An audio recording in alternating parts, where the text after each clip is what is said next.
atau suasana, ya. Tapi Roh Kudus itu adalah pribadi. Sebab itu ketika dia hadir dalam hidup kita, maka kita harus bergaul. Nah, nanti kita akan lihat itu, ya. Mungkin saya akan bicara itu nanti di sesi terakhir, ya.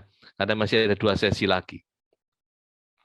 Nah, di sesi yang ketiga ini kita mau melihat tentang baptisan Roh Kudus. Nah, coba perhatikan ayat ini, saudara-saudara.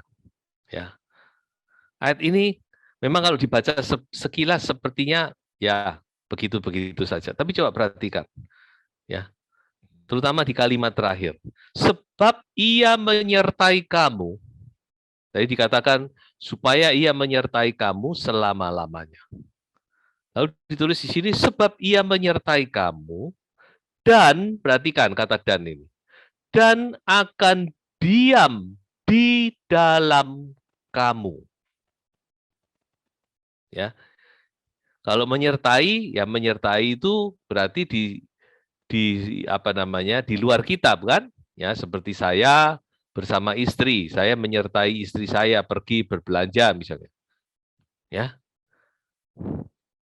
Tetapi Roh Kudus bukan hanya menyertai kita, tetapi dikatakan di sini dia akan diam di dalam. Kalau saudara membaca bahasa Inggris akan lebih jelas dikatakan He lives with you, ya. Dia hidup bersamamu, dia tinggal bersamamu, dia menyertai kamu. He lives with you and will be in you. Nah ini saudara. Nah ini yang ingin saya bicarakan malam hari itu. Yaitu He will be in you. Di dalam kamu. Ya. Jadi bukan hanya menyertai kita di samping kita, tapi dia di dalam kita. Ini yang dikatakan oleh Tuhan Yesus. Inilah yang saya sebut sebagai baptisan Roh Kudus, saudara-saudaraku. Ya. Nah, sekarang mari kita bergeser lagi. Nah, kalau kita perhatikan, ya, kata baptisan Roh Kudus itu jelas sekali dipakai di dalam Alkitab, terutama di kitab Injil. Ya. 4 Injil semua berbicara bahwa Yesus akan membaptis umatnya dengan Roh Kudus. Ya, aku membaptis kamu dengan air sebagai tanda pertobatan, tetapi Ia yang datang kemudian daripadaku lebih berkuasa daripadaku, dan aku tidak layak melepaskan kasutnya. Bayangkan, saudara. Aku tidak layak melepas kasut, saya nggak layak dikatakan oleh Yohanes Pembaptis. Ia akan membaptiskan kamu dengan Roh Kudus dan dengan api. Ya. Jadi ayat ini muncul di 3 Injil yang disebut Injil Sinoptik. Ya, Injil Sinoptik itu karena bicaranya sama, ceritanya kan hampir sama kalau sudah membaca Matius, Markus, Lukas, kan? Ya. Jadi di dalam Matius, Markus, Lukas semua berkata demikian. Lalu bagaimana dengan Injil Yohanes? Injil Yohanes juga sama. Hanya dia dari sisi lain. Juga berbicara bahwa Yesus itu pembaptis. Dan aku pun tidak mengenalnya, tetapi dia, yaitu Bapa yang mengutus aku untuk membaptis dengan air, telah berfirman kepadaku, jikalau engkau melihat roh itu turun ke atas seseorang dan tinggal di atasnya, dialah itu yang akan membaptis dengan Roh Kudus. Jadi mengapa Yohanes itu membaptis? Salah satunya ini, saudara-saudaraku, ya, selain dia memang menyiapkan jalan bagi Yesus, ya, tapi salah satunya adalah untuk menyatakan Yesus itu.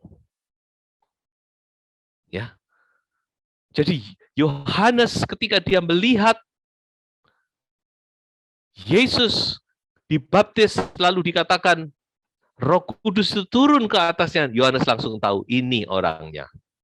inilah dia yang akan membaptis dengan Roh Kudus. Jadi saudara, 4 Injil semuanya bicara tentang baptisan. Ini tidak main-main, ya.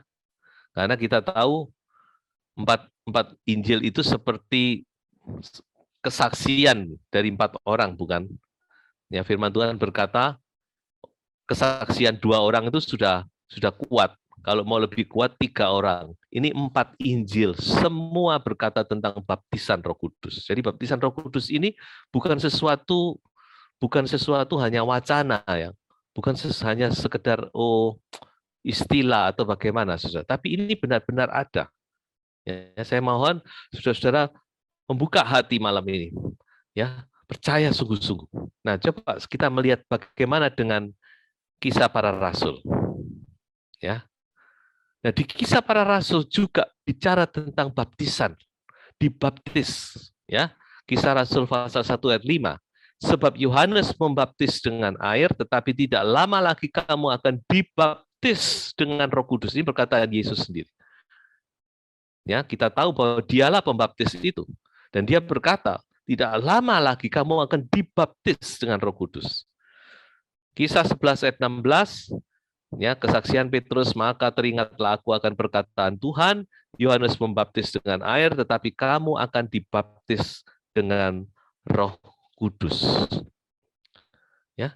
Jadi saudara-saudara berbicara tentang baptisan Roh Kudus ini memang ada, nyata itu, saudara. Nanti kita akan melihat ada tandanya.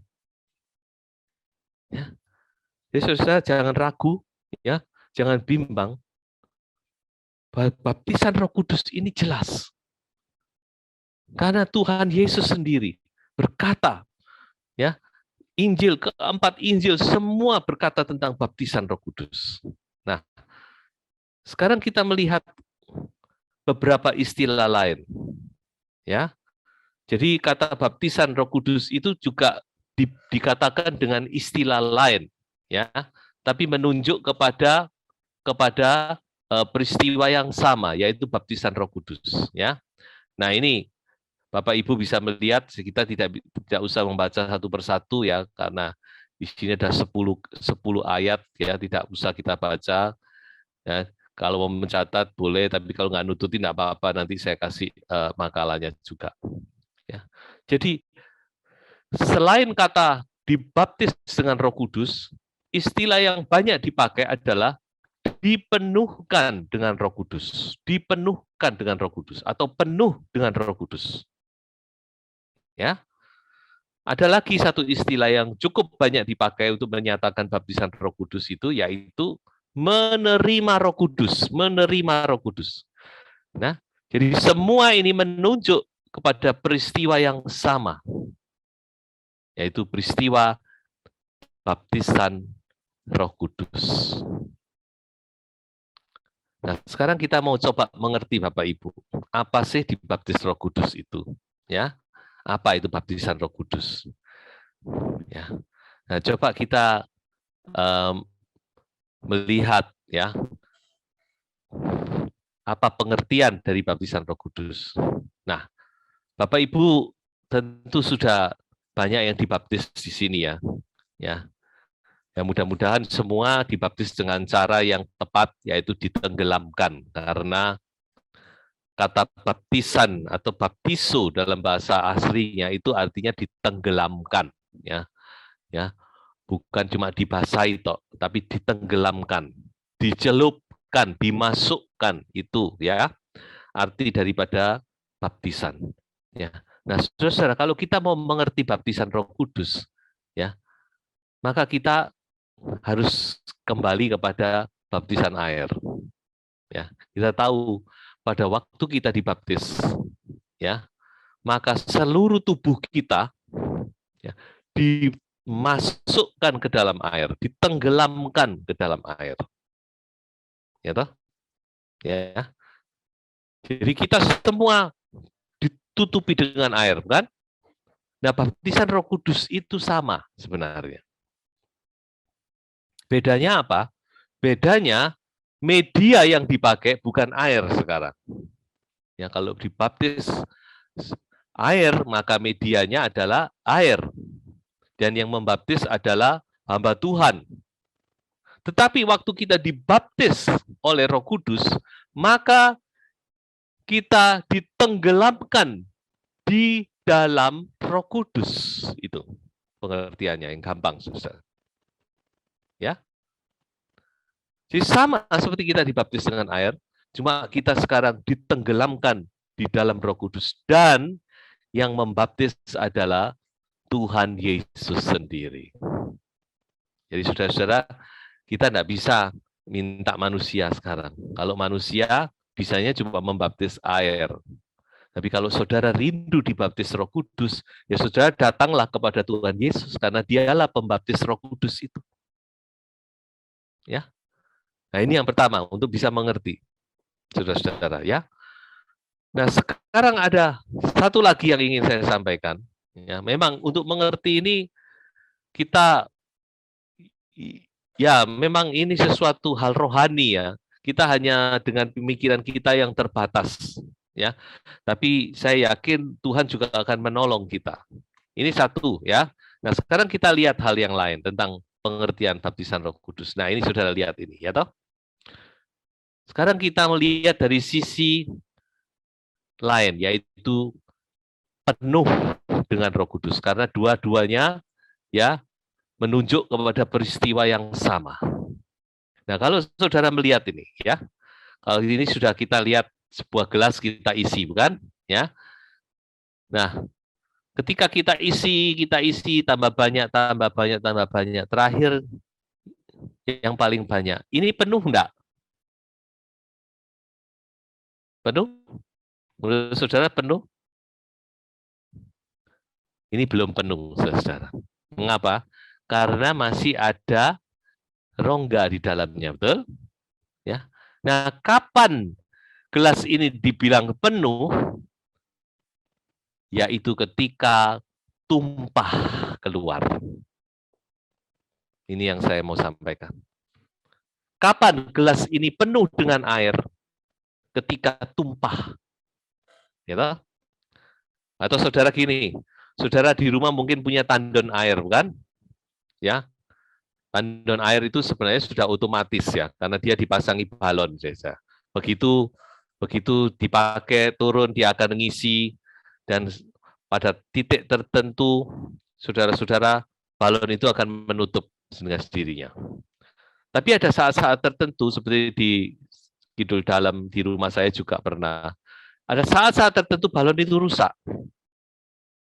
Ya, harus dengan cara manual kita isi.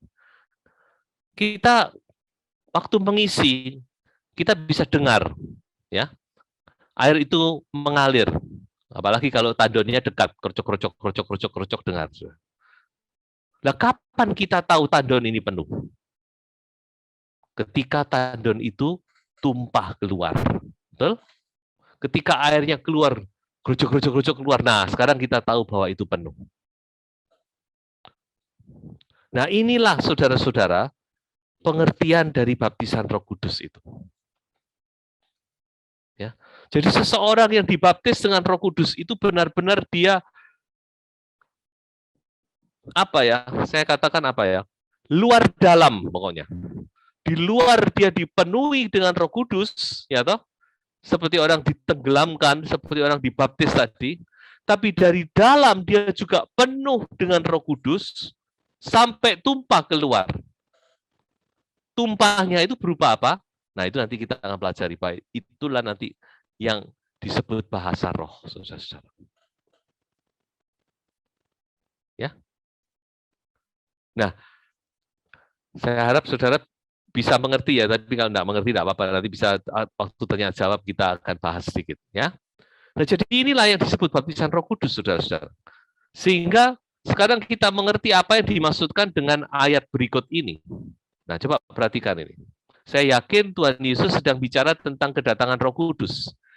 Tinggal sesaat lagi, yang perkataan Yesus di malam terakhir ini, tinggal sesaat lagi, dan dunia tidak akan melihat aku lagi. Tetapi kamu melihat aku, sebab aku hidup, dan kamu pun akan hidup. Pada waktu itulah kamu akan tahu bahwa aku di dalam Bapakku, dan perhatikan di sini, kamu di dalam aku, dan aku di dalam kamu.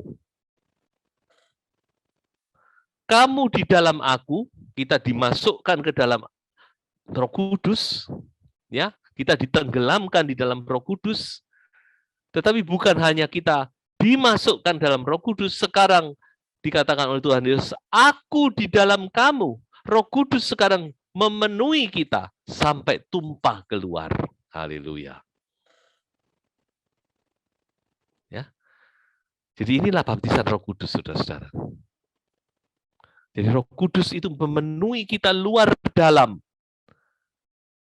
Penuh sampai kita keluar, tumpah, ada yang tumpah keluar. Dan itulah, saudara-saudara, kita lihat di dalam Kisah Para Rasul, yaitu bahasa roh. Nah, mari sekarang kita melihat kepada Kisah Para Rasul, ya. Karena Kisah Para Rasul itu adalah patron kita, ya, patron gereja mula-mula. Kita lihat peristiwa baptisan Roh Kudus di Kisah Para Rasul. Yang pertama, di Kisah Rasul pasal 2, ini yang pertama-tama, bukan? Waktu Roh Kudus dicurahkan di kamar loteng Yerusalem. Maka penuhlah mereka dengan Roh Kudus, lalu mereka mulai berkata-kata dalam bahasa-bahasa lain, seperti yang diberikan oleh Roh itu kepada mereka untuk mengatakannya. Nah, ini sudah fenomena yang supranatural. Yang pertama-tama dan yang paling unik, saya katakan. Mengapa? Karena mereka bukan hanya bahasa roh, tapi bahasa yang dimengerti, bahasa-bahasa lain yang dimengerti oleh kurang lebih 17 negara ya waktu itu. Ya, semua orang Yahudi memang. Mereka berkumpul dari 17 daerah, 17 negara. Semua bisa mendengar murid-murid itu bicara, ya, mengucapkan bahasa yang mereka bisa mengerti. Nah, ini masih jadi perdebatan. Apakah murid-murid itu bicara bahasa, misalnya ada orang Arab di situ ya, apakah murid-murid itu bicara bahasa Arab, atau orang Arabnya yang mendapat mujizat, dia bisa mengerti bahasa itu seolah-olah bicara dalam bahasa Arab. Ini kita tidak bisa tahu ya. Ini semua ya kontroversi lah. Tapi yang pasti memang harus diakui ini adalah fenomena tunggal, fenomena yang extraordinary, yang lain dari yang lain. Kenapa? Kalau saudara bertanya, kenapa kok sekarang bahasa roh itu tidak bisa dimengerti? Saya katakan, sekarang pun masih ada, saudara-saudara. Ya, saudara-saudara, saya mendapat banyak kesaksian pada saat-saat tertentu Tuhan menemukan orang sehingga dia bisa bahasa Mandarin, dia bisa bahasa Inggris, padahal dia tidak bisa sama sekali. Tapi pada umumnya memang bahasa roh itu tidak bisa dimengerti. Nah, kita harus mengerti kenapa kok ini terjadi di Kisah Rasul pasal 2. Karena inilah pertama-tama Roh Kudus dicurahkan. Atau saya boleh katakan, inilah hari kedatangan Roh Kudus secara resmi, officially. Ya, dia datang ke dunia untuk menggantikan posisi Yesus. Yesus sudah naik ke sorga, ya, kurang lebih 10 hari yang lalu, ya toh. Dan sekarang Roh Kudus sekarang yang datang ke dunia secara resmi, maka ada tanda-tanda yang khusus. Nah, jadi saudara kalau mau tanya kenapa kok begitu, memang khusus. Karena ini kedatangan Roh Kudus, makanya bukan hanya itu saja, ada lidah-lidah api dan sebagainya. Oke, sekarang kita maju lagi. Orang Samaria. Saudara perhatikan orang Samaria. Ketika Simon melihat bahwa pemberian Roh Kudus terjadi oleh karena rasul-rasul itu menumpangkan tangannya, ia menawarkan uang kepada mereka. Kita tahu, ya ini bukan Simon, pendeta Simon. Ini Simon tukang sihir ini, saudara. Ya. Nah, saudara, apa yang dilihat oleh Simon menurut saudara? Saya yakin Simon melihat bagaimana orang-orang yang penuh dengan Roh Kudus itu mendapatkan sebuah tanda, yaitu bahasa roh. Ada yang bisa dilihat dan didengar oleh Simon. Sehingga dia berpikir, wah kok hebat ini. Aku pengen punya karunia seperti itu. Ya, jadi ini saudara secara implisit ya memberitahu kepada kita bahwa ada tanda yang nampak. Nah, maju lagi saudara. Kisah Rasul 10 44-46. Ketika Petrus sedang berkata demikian, turunlah Roh Kudus ke atas semua orang yang mendengarkan pemberitaan itu, dan semua orang percaya dari golongan bersunat yang menyertai Petrus tercengang-cengang karena mereka melihat bahwa karunia Roh Kudus dicurahkan ke atas bangsa-bangsa lain juga, sebab mereka mendengar orang-orang itu berkata-kata dalam bahasa roh dan memuliakan Allah. Perhatikan saudara, ini Petrus beserta 6 orang temannya, orang Yahudi semua, mereka bertujuh, diundang oleh Cornelius yang notabene adalah orang Romawi, dia perwira Romawi. Ya, tapi dia saleh. Nah, saudara, apa yang terjadi? Ya, ketika Petrus mulai berkhotbah menjelaskan tentang Injil, tanpa diduga orang-orang itu semua dipenuhkan dengan Roh Kudus, saudara-saudara. Mereka ini masih awam loh ya. Mereka ini awam, nggak ngerti ya kok Roh Kudus. Yesus saja mereka baru dijelasin. Tapi mereka dilawat oleh Roh Kudus sedemikian rupa sampai Petrus bertuju, tercengang-cengang. Bah, kok sama dengan kita waktu kita mengalami di kamar loteng Yerusalem? Sudah perhatikan. Ini mereka belum dibaptis. Nah, setelah itu baru mereka dibaptis. Ya. Nah, saya agak cepat sedikit. Yang terakhir, murid-murid di Efesus. Sama, saudara. Ketika mereka mendengar hal itu, mereka di sini adalah murid-murid itu. Mereka memberi diri mereka dibaptis dalam nama Tuhan Yesus. Dan ketika Paulus menumpangkan tangan di atas mereka, turunlah Roh Kudus ke atas mereka, dan mulailah mereka berkata-kata dalam bahasa roh dan bernubuat. Jumlah mereka adalah kira-kira 12 orang. Kembali lagi kita melihat, jadi kita sudah punya 4 saksi juga di dalam kitab Kisah Para Rasul, bahwa yang disebut kepenuhan Roh Kudus itu harus ada tanda, dan tanda yang utama dan pertama adalah bahasa roh. Ya. Jadi ini saudara-saudara sangat gamblang sekali. Ya memang tidak semua gereja percaya ini, saudara-saudara. Saya tahu itu.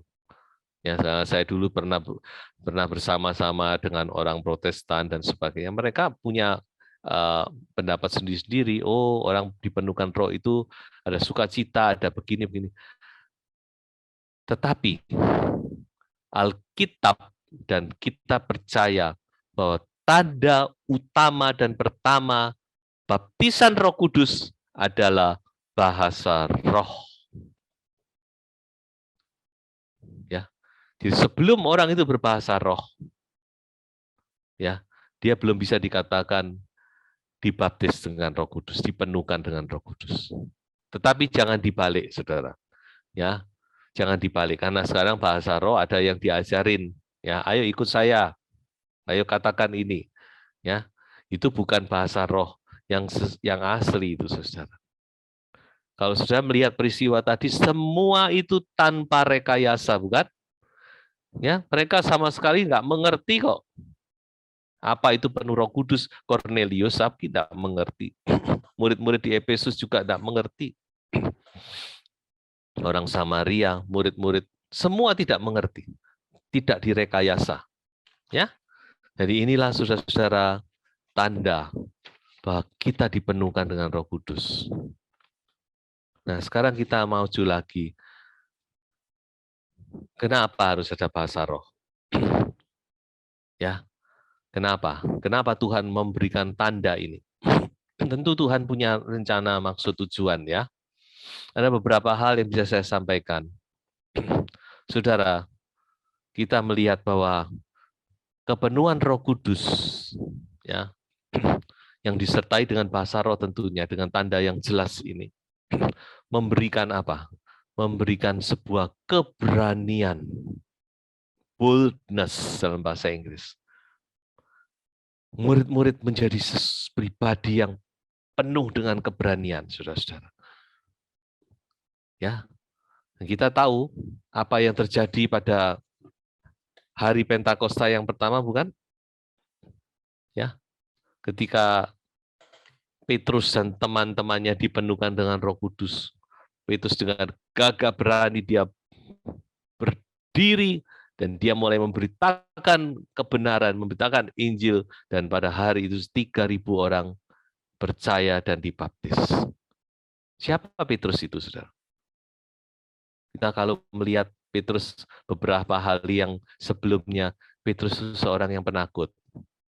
Ya, dia memang omong besar ya, saudara. Dia paling apa-apa dia paling depan, dia paling maju, aku paling berani pokoknya. Tapi kenyataannya kita tahu, bukan? Waktu Yesus disalib, dia 3 kali menyangkal. Dia sembunyi dan seterusnya. Tapi ketika Roh Kudus memenuhi Petrus, Petrus benar-benar menjadi pribadi yang penuh dengan keberanian. Ya. Yang kedua, saudara-saudara, baptisan Roh Kudus, kepenuhan Roh Kudus itu memberikan sebuah assurance, keyakinan. Kita tahu bahwa Tuhan ada di dalam kita. Ya, memang sudah dengan iman kita tentu tahu, sudah kita percaya, ya, dengan iman. Tetapi namanya manusia itu kan kadang-kadang perlu sebuah tanda, bukan? Kemarin saya membawakan renungan atau firman di ibadah Young People, ada pertanyaan, bagaimana kita yakin kalau kita sudah selamat? Tanda-tanda apa? Apa yang meyakinkan kita? Nah, saya katakan salah satunya nih, yaitu kepenuhan Roh Kudus. Ya, karena dikatakan kepenuhan Roh Kudus itu jaminan. Ya, baptisan Roh Kudus itu jaminan. Jaminan itu penting, kan, saudara. Kalau saudara beli rumah, ya sudah jadi, saudara tentu diminta down payment, bukan DP. Mengapa harus ada DP? DP itu jaminan. Jaminan bahwa saudara tidak ingkar janji, juga termasuk penjualnya tidak ingkar janji. Walaupun masih bisa ingkar ya, ada orang, wes aku nggak jadi, biarin aja hilang DP-nya, ya bisa saja manusia. Tapi kalau Tuhan tidak bisa, saudara.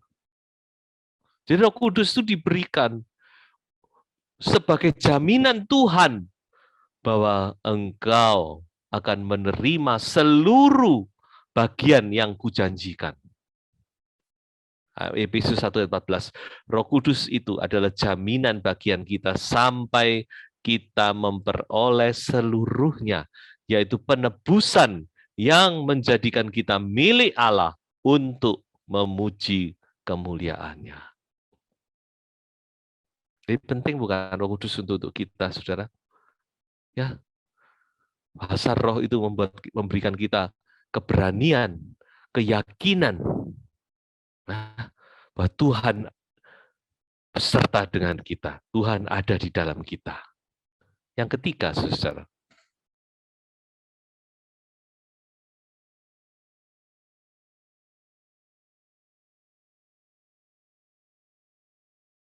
Cek. Ya, maaf tadi termute ya. Mudah-mudahan masih bisa terdengar ya. Nah, saudara, yang ketiga adalah kuasa atau power. Kamu akan menerima kuasa kalau Roh Kudus turun ke atas kamu. Dan kamu akan menjadi saksiku di Yerusalem, dari seluruh Yudea dan Samaria dan sampai ke ujung bumi. Saudara, saya pernah sampaikan, bukan kalau tidak salah, di sesi pertama, bahwa Yesus waktu di dunia, dia melayani dengan kuasa. Ya, itu bukan karena dia anak Allah, tapi karena dia dipenuhkan dengan Roh Kudus. Dan karunia-karunia Roh Kudus bekerja dengan dahsyat, dengan sepenuhnya di dalam Yesus. Nah, ini bicara tentang karunia nanti, saudara. Jadi Roh Kudus itu memberi karunia-karunia. Nanti kita akan, kalau Tuhan kehendaki nanti di sesi yang keempat, kita akan lihat tentang karunia-karunia Roh Kudus. Jadi bukan hanya kuasa, ini di sini bukan hanya bicara tentang menyembuhkan orang sakit, tidak. Kuasa di sini menyangkut 9 karunia Roh Kudus. Ya, kuasa yang supranatural, kemampuan yang supranatural Tuhan berikan melalui baptisan Roh Kudus ini, saudara. Ya, kita perlu, bukan gereja perlu, ya. Salah satunya nubuat, bukan? Nubuat itu perlu, bukan? Gereja memiliki, ya, dikembalikan ini kuasa ini. Kuasa mengadakan mujizat, kuasa menyembuhkan. Dan ini hanya dimungkinkan melalui kepenuhan Roh Kudus. Karena Roh Kuduslah yang akan mengaruniakan kuasa ini, saudara. Dan yang keempat, 4 saja, yaitu untuk membangun diri sendiri. Ya, Paulus berkata di dalam 1 Korintus, siapa yang berkata-kata dengan bahasa roh, ia membangun dirinya sendiri. Saudara, bahasa roh itu membuat kita kuat. Ya, membuat iman kita kuat, membuat kita teguh, membangun diri sendiri, membangun iman kita sendiri. Makanya Paulus berkata, aku berkata dalam bahasa roh lebih banyak dari kamu semua. Jadi penting, saudara-saudara. Ya, penting. Ya, bukan bahasa rohnya tentunya ya. Sudah, jangan salah ya. Kalau saya bicara bahasa roh itu menyangkut kepenuhan Roh Kudus ya. Banyak orang bicara bahasa roh, tapi dilepas dari kepenuhan Roh Kudus, seolah-olah bahasa roh itu kemampuan sendiri yang harus dipelajari. Bukan itu, ya. Kalau saya bicara bahasa roh, itu satu paket dengan baptisan roh. Karena ini satu paket. Jadi betapa pentingnya, saudara-saudara, kita dibaptis dengan Roh Kudus. Karena bahasa roh itu punya sesuatu di situ. Membuat kita berani, membuat kita yakin, membuat kita penuh kuasa, dan juga membangun iman kita sendiri. Haleluya. Ya. Nah, bagian terakhir daripada pelajaran malam hari ini, kita akan melihat kepada yang paling praktis, saudara. Tentunya saudara bertanya, Pak atau Om, ya, bagaimana agar saya dipenuhkan Roh Kudus? Saya yakin kita semua rindu, ya, saudara. Dan saya mau beritahu kepada Bapak Ibu saudaraku yang belum penuh Roh Kudus, satu hal yang mungkin saudara tidak pernah berpikir, yaitu bahwa Tuhan Yesus itu lebih rindu dari kita. Tuhan Yesus itu lebih rindu dari Bapak Ibu saudara untuk memenuhi Bapak Ibu saudara dengan Roh Kudus. Ya toh? Sama seperti seorang tua, ya. Bapak kepada anak, ibu kepada anak. Ya. Anak kadang-kadang minta-minta, dikiranya orang tuanya nggak peduli, bukan. Justru orang tuanya pengen bagaimana anak ini ya tidak kekurangan sesuatu pun yang baik, bukan? Ya. Nah, sebab itu ayo kita lihat tiga saja. Saya berikan 3 kunci ini, saudara ingat-ingat ya. Yang pertama adalah bertobat dan dibaptis. Jawab Petrus kepada mereka, bertobatlah, dan hendaklah kamu masing-masing memberi dirimu dibaptis dalam nama Yesus Kristus untuk pengampunan dosamu, maka kamu akan menerima karunia Roh Kudus. Jadi bertobat dan dibaptis. Ya, kalau dibaptis toh nggak bertobat. Kemarin ada pertanyaan, bagaimana orang dibaptis nggak bertobat? Ya, cuma masuk air, masuk kering, keluar basah itu kalau dibaptis nggak bertobat, saudara, nggak ada artinya. Ya, jadi kita harus bertobat. Ya, harus sungguh-sungguh bertobat. Nah, apa itu bertobat? Ya, banyak orang tidak mengerti arti bertobat, ya. Dikira kalau kita doa nangis-nangis, ya itulah bertobat. Justru saya ingat, bertobat itu bukan sekedar itu. Ya, penyesalan itu adalah bagian dari bertobat. Tapi ingat, bertobat itu, saudara-saudara, yang penting adalah berhenti berbuat jahat, belajar berbuat baik. Ya, berhenti. Hal-hal yang kita tahu tidak berkenan kepada Tuhan, kita berhenti, tidak lakukan lagi. Dan kita belajar berbuat baik. Yaitu bertobat, saudara. Gampang bukan? Ya. Jadi kalau seseorang mengata bertobat, saya bertobat, ya harus berhenti berbuat jahat dan belajar berbuat baik. Kalau enggak ya itu namanya kapok lombok, saudara-saudara. Waktu kepedesan kapok, mari itu makan lagi. Nah, saudara perhatikan ya. Inilah bertobat. Nah, saudara-saudara yang rindu untuk dipenuhkan Roh Kudus, saudara harus sungguh-sungguh bertobat. Nah, ada satu hal lagi yang ingin saya sampaikan. Nah, saudara, seorang hamba Tuhan yang saya ya termasuk salah satu yang saya kagumi, bernama Pendeta David Powson. Ya, beliau diberi karunia oleh Tuhan sampai berusia 90 tahun dan meninggal pada hari kenaikan Tuhan Yesus itu, ya, tahun lalu. Saudara bisa membaca, ada buku-bukunya yang bagus sekali, ya, sudah bisa cari, ya. Dia berkata begini, repent of all known sin, put right what can be put right. Jadi apa itu bertobat? Yaitu akui, ya, akui segala dosa-dosa yang kamu ketahui. Ya, jadi kita harus akui, saudara. Ya, mengaku dosa. Tuhan tuh kadang-kadang menunggu kita mengaku. Ya, nah kita juga kalau Tuhan ampuni saya orang berdosa, ya itu mengaku, tapi bukan itu. Kalau itu terlalu umum, ya terlalu umum. Kadang-kadang Tuhan pengen kita menyadari sesuatu itu berdosa dan kita ngomong, Tuhan saya sombong, Tuhan saya sudah menyakiti hati orang, saya sudah berbuat ini, Tuhan ampuni saya. Repentance itu bertobat, menyesal.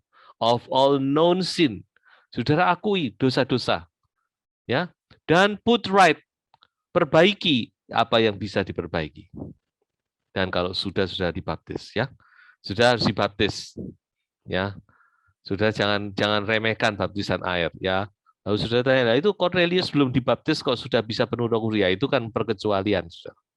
Pada umumnya, ya, baptisan air kemudian baptisan Roh Kudus, ya. Oke. Yang kedua, percaya dan rindu. Percaya dan rindu. Percaya di sini tentu bukan percaya Yesus, ya. Kalau percaya Yesus itu kan sudah umum, ya. Tentu kalau saudara anak Tuhan ya percaya Yesus. Tapi percaya yang saya maksud di sini adalah kita percaya apa yang Tuhan Yesus katakan tentang kebenaran baptisan Roh Kudus ini. Sebab banyak anak Tuhan yang masih ragu. Masa iya sih? Katanya begini, baptisan itu katanya begini. Saya alami itu, saudara. Saya pernah ketika saya masih SMA, ya, saya pernah sedikit mendebat tentang baptisan Roh Kudus. Dan ketika saya rindu dibaptis, tidak mudah bagi saya. Ya, dari baptisan air sampai saya dibaptis Roh Kudus itu ada jeda waktu kurang lebih saya perhitungkan kurang lebih 20 tahun. Padahal itu tidak seharusnya demikian. Harusnya itu satu paket sebenarnya. Tapi saya sadar memang mungkin karena ya saya sendiri, ya, kadang-kadang Tuhan mau melihat kerinduan kita sampai di mana. Ya, makanya saudara-saudara percayalah bahwa baptisan Roh Kudus itu ya dan amin, dan itu untuk kita semua. Amin, saudara. Dan saudara haus. Kalau saudara rindu pasti saudara akan akan dipuaskan. Itu janji Tuhan. Berbahagialah orang yang lapar dan haus akan kebenaran, karena mereka akan dipuaskan. Orang yang haus akan kuberi minum dengan cuma-cuma dari mata air kehidupan. Ya. Dan yang ketiga, jadi 3 saja, adalah berdoa sampai dapat. Nah ini, ya. Lukas 11, 9-10, oleh karena itu aku berkata kepadamu, mintalah, maka akan diberikan kepadamu, carilah, maka kamu akan mendapat. Ketoklah, maka pintu akan dibukakan bagimu. Karena setiap orang yang meminta, menerima, dan setiap orang yang mencari, mendapat, dan setiap orang yang mengetok, baginya pintu dibukakan. Jadi perhatikan saudara, ayat ini perikopnya sebenarnya tentang baptisan Roh Kudus, coba saya tidak cantumkan semua. Jadi saudara-saudara, bagi Tuhan Yesus itu, saudara-saudara, ya, tidak ada perkecualian. Setiap orang, setiap, yang penting kita mau minta. Kalau minta belum dapat, cari. Kalau cari masih belum dapat, ketok sampai dibuka pintu itu. Jangan berhenti sebelum saudara mendapatkan Roh Kudus. Saya masih ingat kesaksian dari almarhum ayah mertua saya, Bapak Pendeta Asaria Suharko. Waktu dia mencari kepenuhan Roh Kudus, saudara. Dia kunci kamar dan dia berdoa pegang ayat ini. Dia berkata di hadapan Tuhan, Tuhan, sebelum aku dibaptis dengan Roh Kudus, aku akan puasa dan aku tidak akan keluar dari kamar ini. Dan akhirnya saya lupa hari keberapa dia dipenuhkan Roh Kudus. Sudah, mengapa kita kadang-kadang tidak mendapat? Karena kita kadang-kadang terlalu gampang menyerah. Ya, nggak dapat ya sudah. Ya mungkin bukan hoki saya. Ini bukan masalah hoki-hokian, saudara-saudara. Ini adalah berkat bagi setiap orang. Ya. Jadi baptisan Roh Kudus ini fasilitas rohani yang Tuhan, yang luar biasa, yang Tuhan sediakan bagi setiap orang percaya. Tidak ada perkecualian. Ya, saudara, apakah saudara sudah percaya Tuhan atau baru percaya Tuhan, sama. Bagi Tuhan tidak berkecualian. Kalau saudara rindu, saudara berdoa, mencari, mengetok, saudara pasti dipenuhkan Roh Kudus. Haleluya, puji Tuhan.